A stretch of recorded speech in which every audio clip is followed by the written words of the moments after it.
Good morning. Welcome to our first virtual teacher panel. We're really excited about our panel today, and we wanted just to kind of go over a few housekeeping tips before we bring in our panel. First, I want to let you know that this session is being recorded, and it will be posted on our website, which is edtechtraining.palmbeachschools.org. And there'll be a dedicated page to this with some other resources as well. You can subscribe to our videos there, and as well as check our calendar for office hours.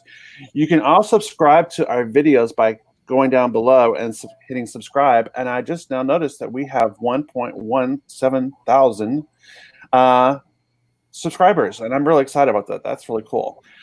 So we've got lots of subscribers now, and you can get reminders by clicking on the little bell, and there you go.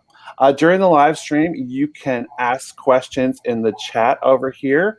We're going to have some questions for our panel, but we'd like for input from you. We'd like to have some really lively discussion from you, our viewers, about how things are going in your classrooms. What's some really good things that are going? We'd like to focus on sharing those to help other teachers get some best practices going on how you're teaching in this new remote environment. And with that, I think I'd like to go ahead and introduce our panel to you today. We're very excited to have the following teachers. We've got Sonia Welch from Roosevelt Middle School. We have Stacey Lopez from Sandpiper Shores. We have Trent Laubscher. I hope I said that right, Trent. Forgive me if I didn't, from Wellington High School. And also Jennifer Gardner from Bach Middle School of the Arts. And so we're going to start by have each one of our panel just kind of share a little bit about what's going on in their classrooms right now, some really ideas on how things have been working and what really works for them and how they're working with their students right now. So I think I'll start with Sonia, since she's to my next person. So Sonia, if you could just share a few minutes about what things are going on in your classrooms, please. Okay, hi. Again, this is Sonia Welch from Roosevelt Middle School. I teach 8th grade English language arts.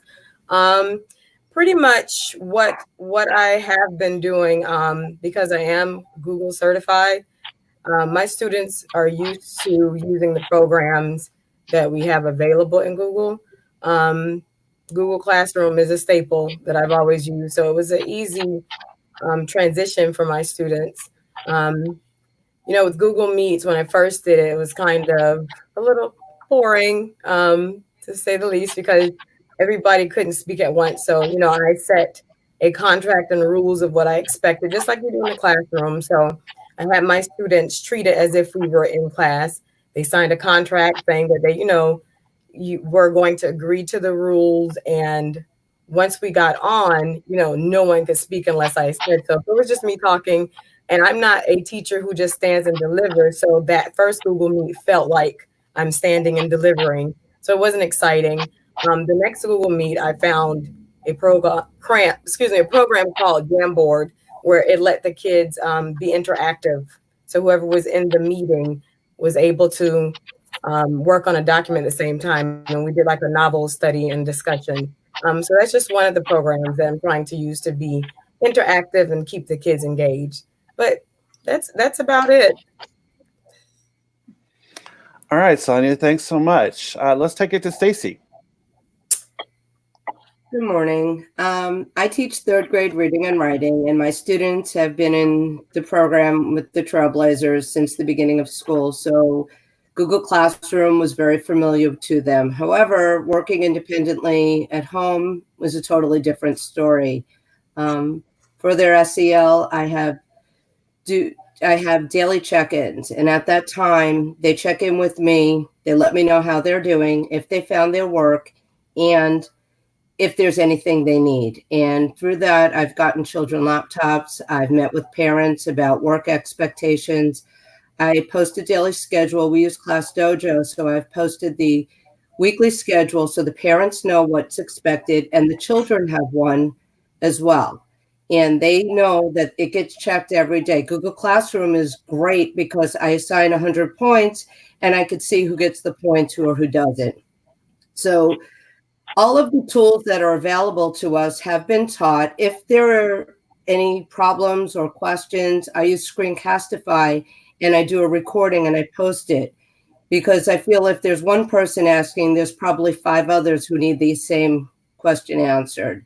So these tools have been invaluable because I'm at my house, they're at their houses, and I can't reach them. They're on the computers from 6 in the morning till 9 o'clock at night.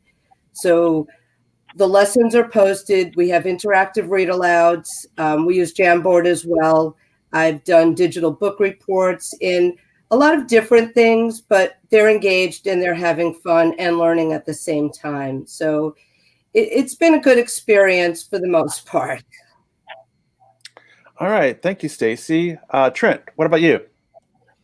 Hi, Trent Laubscher, Wellington High School, teacher of many things, creative writing, Ace English language. I am advising the school newspaper and literary magazine. I think that's it.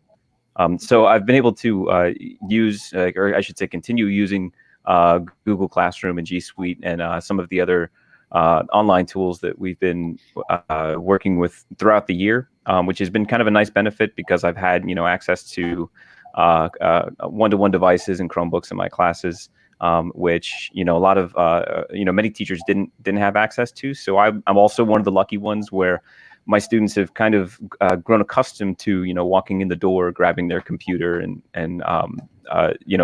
accessing the online resources. But I think that another thing that's kind of beneficial for those of us that have been in the Trailblazer program for some time is that not only, if we've been using Classroom with fidelity, then a lot of our notes and previous resources that we have had access to throughout the year, they still have access to, which has been a huge benefit for me. But I know that there's a lot of teachers out there that aren't in that same boat. So it's kind of, difficult sometimes to have the students try to refer to something that maybe they left in their locker at school and it's just sitting there locked up, safe and sound, with all of their notes and resources and stuff. So I've been lucky in that respect. But on the flip side of that, they've grown accustomed to my students doing a lot of stuff online. But the way that we do them now, because there is no live instruction, has had to change. And we've had to be kind of open to new ways that we can present information. And even somebody that's been, that's had access to this stuff for many years, I'm still continually trying to figure out how to make things work. For example, in my my literary magazine class and my creative writing classes, a big portion of those classes is online workshops where you have face-to-face small group meetings with students that dedicate several class days in a row to peer workshopping each other's stuff. And thankfully, we've been able to transition that into Google Classroom, to Google Meet, to be able to hold those small group meetings. Still working on getting every kid to say more than one or two things over the microphone, and working even harder to try to get them to turn their cameras on. But it's baby steps. We'll get there eventually. But overall, it's definitely been a learning process for even those of us that have been at it for a while. All right, thanks, Trent. Jennifer, let's hear from you a little bit. All right. I'm 6th grade English language arts teacher at Bach Middle School. And like some of the others have said, I've been using Google Classroom, for several years now and using it with fidelity. So like Trent, all of my resources are already on Google Classroom. The kids have all their notes on Google Classroom. I thought it was going to be a really smooth transition because, I'm already paperless anyway, but it really, there's so much more because we're recording lessons, interacting with the kids. You have to find new ways to do that. I haven't had a whole lot of live meets. I tend to record my lessons, and that's just the technology. When I tried to do a live meet just to check in. I didn't teach a lesson. I just wanted to check in and let the kids see each other and talk to each other. And, we had a lot of issues with the sound and just the technology. So I think it would be harder to conduct a live class. So I have just been taping them, but the kids have found ways to interact. We talk, through Google Classroom. They'll leave me messages, private messages. Sometimes they'll leave a message for the whole class. We just started The Giver, which of course is a dystopian novel. And one of the kids emailed me and said, "Oh, Miss Gardner, there's a SpongeBob video it's all dystopian." I said, "Oh, let me look it up." And he sent me the link. And so I made a lesson out of it. And it's neat how the kids are contributing and we have more of that whole class culture. It's really kind of cool. And then the kids started commenting on the video, and they found ways to stay connected as a class. I found one of my I guess tips is I found when I was recording my classes on Google Meet, sometimes the kids were having trouble opening them on their devices. So I've begun uploading everything to YouTube, and I just attached the YouTube link, and that seems to have solved that problem. So that's, if your kids are having trouble opening up some of your videos, I would suggest, I don't know what it is about the platform, but YouTube, the links seem to work better when you upload them to YouTube. But I am going to try to the kids have asked me to do a live meet because we are just reading the book. And I'm gonna try to share a Padlet with them so they could do some interactive stuff and be working on the Padlet and doing, like Sonia said, some interactive things while we're on the meet, so they're not just sitting there staring at me and staring at each other. So, all right, Going Jennifer. pretty good. And that just brings me to a good point that you mentioned about how you post your videos to YouTube. I just want to let our viewers know, our teachers in Palm Beach County, all of you actually have your own YouTube channel. All you have to do is go to the application switcher and click and scroll down, and you'll see YouTube, and you can actually post your videos all to YouTube within your district accounts. And also you can make them private, or you just put the link in and no one else sees them on YouTube, just an FYI. So let's get into some of our first questions. So you guys have kind of talked to a little bit about this. And each one of you kind of hinted about this, but I was kind of curious on how the culture between you and your students has changed since the start of remote learning. And if you had some examples or stories, like Jennifer, that was a great example that you did about the SpongeBob video. And we would like our people at home that are chatting with us, if you could just share some of your examples too in the chat window, that would be great as well. But how have things changed with the culture between you and your students? Good question. I'll go ahead. Go ahead, Sonia. With my students, it's not a positive change. They are more distant, whereas when we were in the classroom face to face, we were closer. But as far as this distant learning, distance is definitely the key word here. I do have some that will email, if they have an issue or a question, or like Jennifer said, they'll post on Google Classroom. But I miss the interaction with them and talking to them and joking with them and how's your mom? How are you doing? Some did email me or send me a message about whatever high school they got into, which made me feel, a little more close. But the culture has definitely changed. We're not as close. And the Google Meet, you would think that would bring you closer, but it does not. It has not yet. Like, we don't talk as much as we used to in the live meetings. That's one thing. All right. Anybody else want to add on to that? I can chip in. Sorry, Jen. Go ahead. That's okay. I was going to add on to what Sonia was saying is that that's something I'm experiencing too, where in some ways we are I guess literally more connected, but way more distanced, in terms of what feels like kind of a personal experience. And I think that one of the really great things about being a teacher is that one-on-one interaction. And like Sonia was saying, that sense of personality and personal relationships that you build with the students, which is in a big, for many of us, why we got into teaching, is because we wanted to be able to have those, impactful relationships.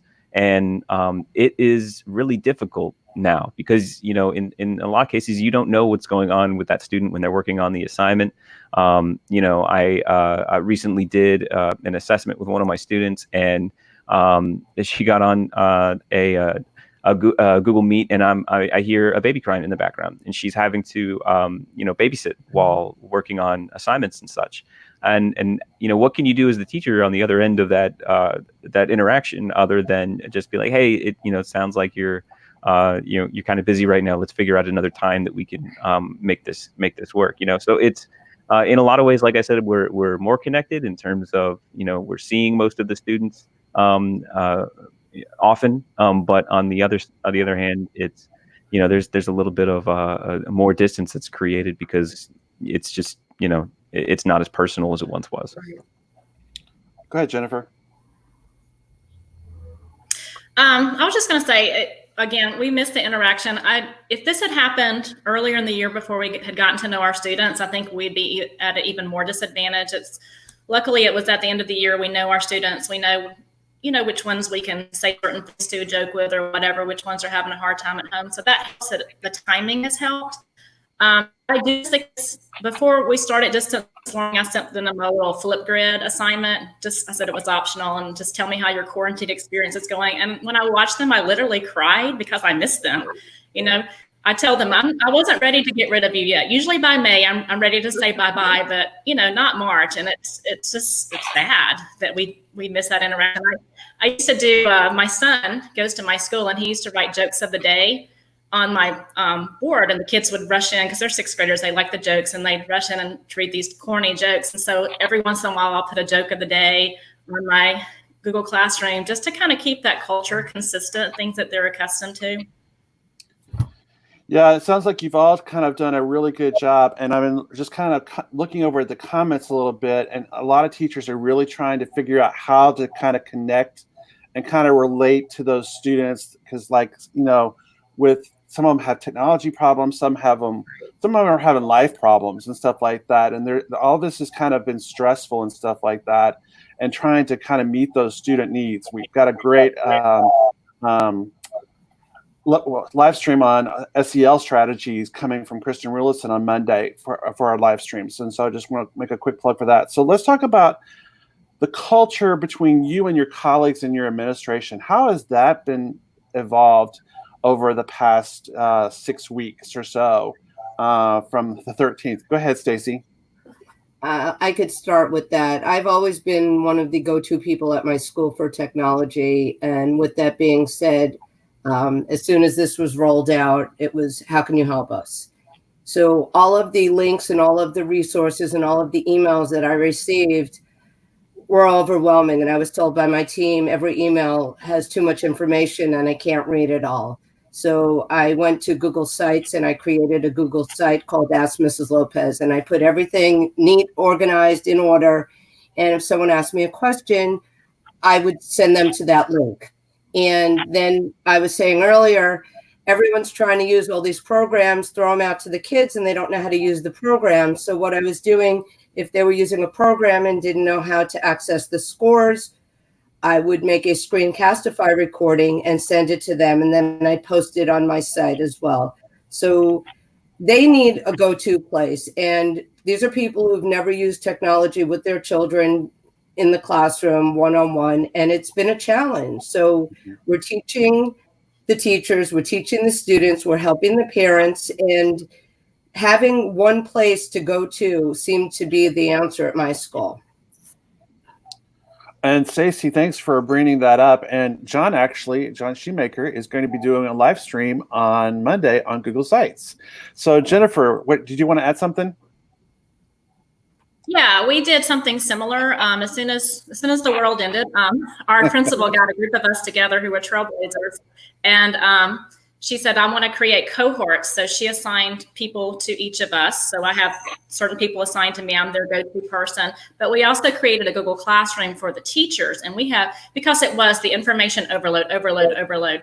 And we just created topics. Here's different ways to record. Here's different ways to do this. Here's how to make a dot cam with Ken's and your iPhone. And so we posted it. So it is there organized. And so you're not inundated with all this information at once. You can go and see what you need. Oh, I need to figure out a way to do this. Let me go to the Google Classroom, and here's a video on it. So we just use that as kind of our information central, and it's been really helpful. And that's one of the ways that we have maintained, I guess, sanity, is we have a designated person that they can come to, and we have an information central. That's a good best practice. And basically you're creating a knowledge base for your teachers and your parents and students. And it'll be there forever, even after all this ends. Yeah. And you can collaborate on Google Sites too. Sonia, did you have something you wanted to add? Yes. it's the culture for our group at Roosevelt is we've become closer because we have to support each other, and we have a couple of trailblazers, just like repeating what Jennifer and the other teacher said. I'm sorry, I forgot her name, but we too have done trainings on how to set up Google Classroom or how to use Google Meet, and if there's a question, we have our team Google Classrooms, or we go and post best practices and how to use different Google tools. So I've seen us grow closer, and at my school, which is the opposite of the culture of me and my students, I'm actually now closer to my colleagues. So that's one thing. That's one change. That's it. Anybody else want to contribute on that? All right. So next question. How might you strengthen learning and teaching culture with students, parents, and colleagues or administrators during this time? Are you focused on your kind of assignments as they should be, or kind of like moving to like kind of more open-ended or kind of like non-traditional type learning experiences? Just curious. I think if I could, go ahead, Trent. When it comes to, I think honestly, I think the biggest thing to kind of put in place are as many normalized and consistent routines and procedures that you can, in order to get the kids and their parents, especially at those elementary and maybe the middle grade levels, accustomed to the different formats that we're using. Because I think that while, to add on to the last question, while there has been kind of an increased sense of togetherness between teachers and colleagues, when it comes to, making our, I guess, deliveries of instruction easiest for students to understand and to have, because I think that it's not that, the work that we're assigning is what's keeping those students who aren't turning things in as often as we'd like or interacting with the assignments as often as we'd like. I really think it's more the medium, because this for everybody was a big shift and a sudden shift. So I think that one of the things that we can kind of do to help is maybe figure out brainstorm ways that we can kind of normalize our instruction so that across the board our Google Classrooms are set up similarly and stuff like that. A kid logs into a classroom, they've got the same procedures for attendance. It's not at in the case of teaching high school, 7 different ways that teachers are taking attendance, and here's different expectations for every day. But also then writing that line between still allowing for methods of delivery and creative instruction on a teacher by teacher basis. I think is something that could be considered and discussed. All right. Anybody else want to weigh on this? So just to piggyback off what Trent was saying, that's a great idea to have we had a single school culture to begin with before we had to do distant learning. And it would have been great if we had a moment or so to kind of think, we were all thrown into this and, there was no organization process going on. But if we could have set up our Google Classrooms where it was a single school culture with the remote learning as well, that would be easier for the students. I actually am going to propose that to my AP, my assistant principal. It may be too late, because everyone is already set and they're doing their thing the way that they're doing it. But I think that would be easier for the students because they have to go to all these classes and everybody has, everyone is doing it differently. And it is a little overwhelming and confusing for the students. So that is a great idea if we could have put it in place, but we'll see. But that's a good idea, Trent, for the single school culture to, mirror in remote learning as well. Yeah, definitely kind of creating a basis. It would have been helpful to have that basis to kind of start off and to transition into this and those kinds of things. Anybody else want to say anything about that? Go ahead, Jennifer. One of my colleagues, she created a template for it was called a virtual whiteboard. We used to have the masking tape with all the different sections. Here's your learning goals. So she made a template for that. And a lot of teachers are using that. And she even showed them how to record their voice on it, just using a voice recorder. And so a lot of teachers who didn't have that sense of organization are using that. And so the kids know when they see that virtual whiteboard that this is what I have to do today. And they could use it almost like a checklist. So that's kind of helped is that single. I was already doing something similar. So I just kept doing, every day when my kids come in, I would project my agenda up on the board. And so I still do that. I virtually project my agenda on the board under the stream. So it's basically the same thing. It's just a little different format, but that single tool culture could help if we'd had more time to prepare, but we were all kind of thrown into this. So we're kind of building the plane as we fly. Yep. Stacey, did you want to add something to that? Yeah, being a third grade teacher, the children are not used to working independently. So I set up a weekly schedule and the consistency of doing the same thing every day. And I said to the children, I always posted mine under the doc camera. They'd come in the morning, they go through their checklist. Now they have a digital one. I send one to the parents on Class Dojo and I post one in Google Classroom. They know the first thing they do is to check in. This way I can troubleshoot if there are any problems and they know they can reach me. The second thing, they do a daily language. They do the district lessons for the videos. They respond to that in Google Docs so I could see their work. And then I have read alouds. We use Storyworks, which reads it to them. If they have an issue, we had a problem, it was shut down, they couldn't log in through Google Classroom, and we use it grade-wide. So I did a screencastify and the whole team posted it. And we're all doing the same thing. So all of the parents are told, here are your directions. So they could see and hear what we're doing so that they can actually go in and help their students. And that's our goal. And we thank them for helping their kids because they're there and they're the only ones helping. So by making videos, I think Screencastify has been a lifesaver for me. Thank you, Stacey. And I wanted to add to that, just to FYI, we did a live stream about a week or two ago on Flipgrid. And I know some of you have mentioned Flipgrid before, and Flipgrid now has the capability to actually record their screens.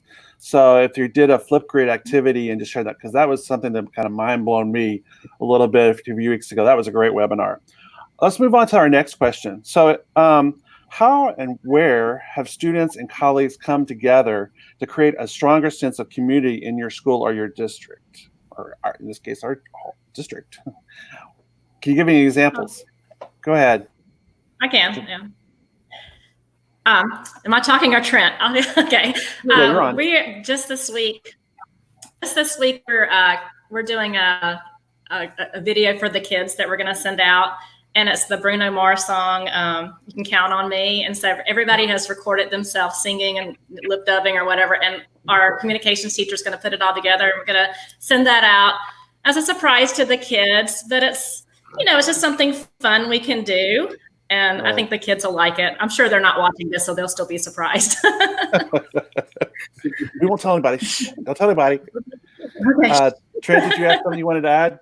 Yeah, our school is actually planning something similar, which is funny. And so I just wanted to say it now, so it wasn't like, oh, Wellington got their idea from, as fabulous as Bach and Jen are, But no, one of the things that our school did, which was really awesome, is the idea was presented to come up with an idea of a way to celebrate our seniors, who it's really unfortunate that these kids have been in the school system for 12 years, looking forward to that day that they're going to graduate in person, and then being told that unfortunately that's not going to be possible to do safely, and it really affected a lot of them. So the school kind of went out and they printed up yard signs. And then different teachers, administrators from all across campus went to seniors' houses and put the signs in the yards and stuff like that. And I was talking to one of our media specialist at Wellington, the wonderful Suzette Calderon, who was telling me that as she was kind of going around and driving past and through these neighborhoods, because each teacher had different assigned houses that they were sticking these signs in the yards, that the teachers were like honking and waving at each other, and she was telling me like what a kind of surreal and just cool and loving experience that was to be interacting positively with our students in the quote unquote real world, but then also seeing the other teachers running around town and, hey, we're all in this together. So that was a really cool experience. That it was just I was kind of floored at all of those who participated in doing that, because that really, I think, had such a huge positive impact. And I wanted to mention a couple things in the chat that just popped up a little bit. A couple of people were talking about a joke of the day kind of thing, having some jokes at the beginning of the day to kind of lighten the mood or kind of like put it out there. And some are playing quizzes together and stuff like that. Those are really good examples. Anybody else want to add to the culture between your students and how it's grown together? Stacey? We, for autism awareness, one of our ASD teachers had done a video and posted it for the students, and they were so surprised because we had originally planned it. We also had planned an FSA rally, and that didn't happen. So we planned B, and we came up with an autism awareness video, and we posted it out for all the kids to see in the Google Classrooms, and they were just so excited. And then one of the parents wrote me back, and one of her little guys is in one of the units, and she said to me, it just made him cry to see all the teachers. And I felt, oh, we really touched you. It was sweet. Yeah, that is awesome. Yeah. Sonia, do you want to add anything to that, or you're good? I'm good. Okay. All right. So this is kind of an interesting question, and I want to put a little spin on it and stuff like that. What kinds of new education cultural shifts will you bring back to school when we return to in-place learning, whenever and whatever that looks like? But I'm kind of been curious about that is now knowing what you know going into this learning environment, next year, how would you prepare your kids for going into this learning environment if we ever have to again? Thoughts? I'm good. Well, I wouldn't change much because, like I said, being that, I had been using Google Classroom and a lot of the online technology with my students way before this, I would keep that same energy and that same exposure because, like I said, when this happened, my students were able to transition seamlessly because they were already exposed to it. But one thing that I will do personally as a teacher, like Trent brought up, with his student who was babysitting, the kids, unfortunately, some of them wear a lot of different hats, and school and education may not be at the forefront of their lives. So me personally, it's difficult as a teacher. You have 115 students, and you want to teach with fidelity, and you want to make sure you challenge them and engage them. But we sometimes forget that some of them, they have real life happening, and education is not the most important thing for them. So the way that I set up my lessons, and I will be more lenient and open to the fact that this student may have some other issues going on, instead of being so strict and stringent, get this done, this due date. I've learned through this process to be more lenient with due dates and more lax with assignments because you don't know what's happening at home. So that's one thing that my personal experience or how it changed my thought process when we go back to school next year.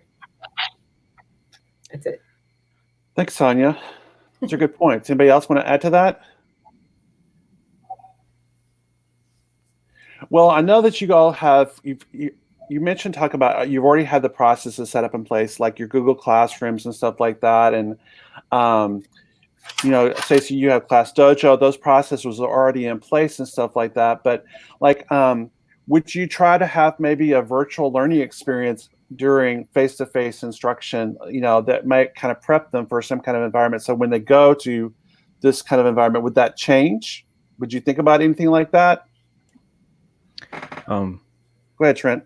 I think that's actually a really great idea to, kind of start practicing with flipped classroom and kind of do it at intervals. Don't make that shift happen all at once, but I could, foresee the benefit of having a couple of assignments, 3 or 4 assignments during, a quarter or a trimester, depending on, what you're teaching, where the students are kind of required to interact with the material at home via virtual instruction, and then set those dates up in advance as a kind of a prepper to what might be expected should they need to later make that shift, or just kind of as a refresher, in the same way that we do different, on the teacher end, different certifications that we need to do every year, have that same kind of thing where students at least, so many times a year should be having kind of a flipped mode of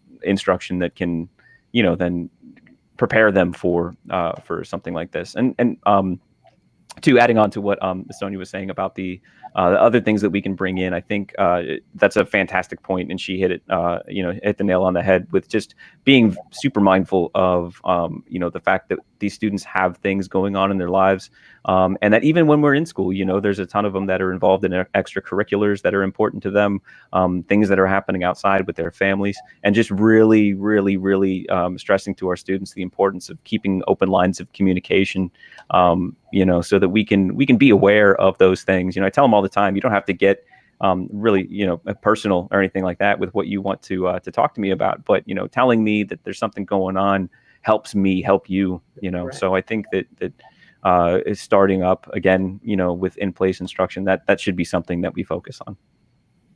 Yeah, definitely. Anybody else want to weigh in on that? Go ahead, Stacey. Using the daily check-in has given me a lot of insight into the students, whereas before, we're bell-to-bell instruction. We don't have the time. And if they're getting into their computers and they could check in daily, I can get a little window into what's going on. And I think that's something I could tweak in Google Forms just for them so that they know they have a go-to person right from the start, because we've already established a relationship and we're at the last trimester, the end of it. And now they're comfortable, but coming in, I think it's a great tool to have that digital check-in, knowing that it's come right to me and they don't have to have anyone else hear what they have to say. I think that's a really good tool. Awesome. Have any of you ever thought, when you work on assignments and stuff like that, have you worked with your students to set up the criteria for measuring those assignments and when they're due? Just a thought. Talking about now? Now or in the future? Or yeah.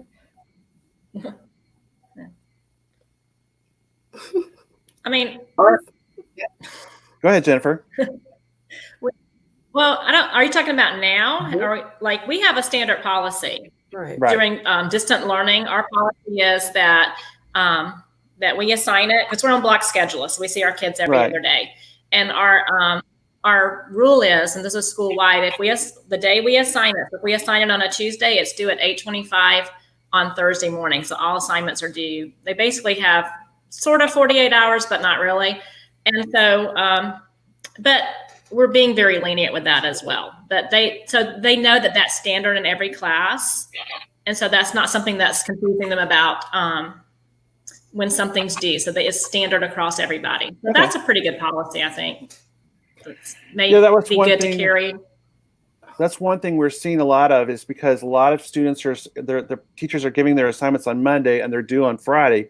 Well, if you have 6 classes, that's a lot of work to get done by that Friday. And we don't necessarily know, like Sonia talked about, the flexibility of that. And Trent added on that about, you don't know what's going on in those students' lives.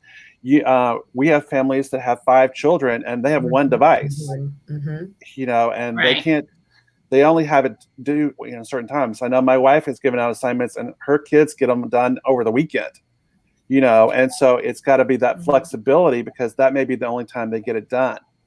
So that's the kind of thing I was kind of mentioning. Stacey? Yeah, we as a team, the 3rd grade team, put down Sunday as a due date so that the parents can help their children with their assignments, because many of the parents are still working and they're challenged with the assignments. Even though it's 3rd grade, they want to look them over and make sure they're done correctly. So we set all of our due dates for Sunday. They are posted daily throughout the week and they're all due on Sunday. And that seems to be working. Okay, good. I'll add real quick. I started off with, due dates. I still have due dates because some students still need structure. Right. But I am open. Like I tell them, just email me. At first I was just going back and, regrading things that I've already graded every day and not really stressing the students. And now I'm just saying, well, get it done when you can and email me when you get it done, and then I'll go back and grade it. So that's one thing that I've done. But I kept the due dates up just to give them some sort of structure, but I am completely open and flexible to whenever they turn it in. Right. Anything else that you would consider when you go back to school in the fall to kind of think about how things like this might happen again? Anybody? That's okay. We've got some great ideas in the chat, so you guys should go back and look at the recording because the chat's got some really good ideas. And we've got lots of people going there. All right, so let's think about final thoughts here. If you've got any final thoughts you want to share as we kind of wrap things up for this session. Well, I can say, teachers, just be easy on yourselves. Give yourself a break. Give the students a break. Take care of your families, and just try to relax as much as you can, because if not, you can drive yourself completely insane with this process. That's about it. Those are words to live by, Sonia. Thank you. Anybody else want to say final thoughts? Go ahead, Trent. I think that on the on the topic of not driving yourself up the wall, try as best as you can. I know this is something that for me in the beginning was super difficult. Is try not to be completely isolated in your experience, because it's really easy in this environment to kind of get closed off and not as easy necessarily to talk to colleagues. And I've come to actually really, really appreciate when people reply all to emails, just because now I can see like the signs of life, and oftentimes it's just really great, supportive, positive stuff. So even if it requires you stepping out of your comfort zone to reach out and talk to people and just kind of de-stress and download, and get a reminder that we're all in this together and we're all experiencing the same kind of troubles, and Right. it's really grounding to be able to continue those conversations with real life human beings, one-on-one. Correct. Anybody else want to add something? One more. Go ahead, Stacey, and then Jennifer, you're next. What I've noticed, I have, a lot of people I work with, and I know that they're alone, and I just reach out and text someone because I feel like I'll send them a meme or a Bitmoji, just checking in, seeing if you're okay. And that makes me feel better, and try to reach out and keep the lines of communication open. Fortunately, we have a great team. So we have a team text going on most of the week. So we know we have interactions with people, which is a good thing. But for those that we know are alone, I'll just send out a text to see if they're okay. Awesome. Great idea. Jennifer? I think it's important, like I just want to echo what some of the others are saying, that it is important. You don't have to be perfect. Nobody's going to be perfect during this time. And it's okay to say, I'm going to close my computer today at 3:30, even if I'm not finished, because I was not doing that the first couple of weeks. I was working into the wee hours of the evening. Yep. And you need to make time. My girlfriends that I ate lunch with every day at school, my other teachers, we're eating lunch together today. We're going to do a Google Hangout and eat lunch together, because you need that. We just need a break. We need to see each other. So take some time for yourself. Take some time for your friends. Yeah, that's it's going to be okay. All great advice. It's just, we just need to focus on being there for our students, but our health is priority as well, and reaching out to people, and just, we're all going to get through this. That's just the bottom line. So I want to thank all of our panel discussion people today. You did a fabulous job. I want to thank you so much for being with us. I know it's been stressful because you're still dealing with your classrooms and stuff like that, but I think it's been a really productive chat, and I really appreciate you being here and stuff like that. So thank you for being here. Oh, thank you for inviting me. Yeah, Thank you for having us. Thank you for asking. Definitely. So let's do some our closing slides here. And we want to kind of just let people know that today we've got another awesome live stream at 11:30. We're going to talk to you about the top 10 Chrome extensions. And what are Chrome extensions? Because we're getting lots of questions about that. And we've got some really cool new extensions to show you. People are asking about whiteboards. Well, we found an extension that has a whiteboard in Google Meet. So if you're looking for whiteboards, and I saw the chat over there, that's going to be happening later today, 11:30. On Monday, we've got some great things. People are learning how to do Google Sites. John Shoemaker is a whiz at it. He's going to be doing a live stream Monday at 8 a.m. And then we're going to have one at 2 p.m. on SEL. and how you can do SEL. And Christian Willis is going to be here and share with us some great ideas. We've got plenty of live webinars next week. Next Friday, I'm really excited. I wanted to let you know that we're going to talk about a virtual librarians panel, and they're coming to help share how to help you, the teacher in the classroom, with all kinds of resources. So it's not about just the librarians, it's about collaborating with teachers. And so we'll help you tune in next Friday at 8 a.m. We'll be right here. And then if you need any really help, okay, I know a lot of people have been reaching out to us, but we have a bit.ly form, and it is case sensitive. It's bit.ly/help-form-ed-tech. And we have our amazing SMART team trainers that are helping with Google-related items and SMART. And we are showing how you can use SMART even at home with the SMART Learning Suite online. And they are been doing amazing things, doing webinars and helping out with our office chats. But if you fill out that form, we monitor it with our SMART colleagues, and they can get you some help one-on-one, and they're there for you. And so I just wanted to kind of reiterate that. I want to remind you that this live stream is being recorded and will be posted on our website, which is edtechtraining.palmbeachschools.org. And if you have other suggestions for future live streams, or if you'd like to do this again, just to have a community to kind of share ideas, feel free to put it in the chat right now and just kind of let us know how you liked this chat and if you'd like to see more of these and other examples. And we've got plenty of new examples coming up. I can't tell you everything. We'd be here forever. But I just wanted to kind of share with you. And that's the slide right there is our slides, which will be on our website as well, of all of our panel and their contact information. So you can contact them. And that's their Twitter handles. So like if you want to follow them, and I know they share great ideas on Twitter, and you can see their tweets there. You can follow me on Twitter as well. I share a lot of project ideas and kind of there. And we want to thank you. And we hope you have a happy Friday. And thanks again for joining us. Bye-bye.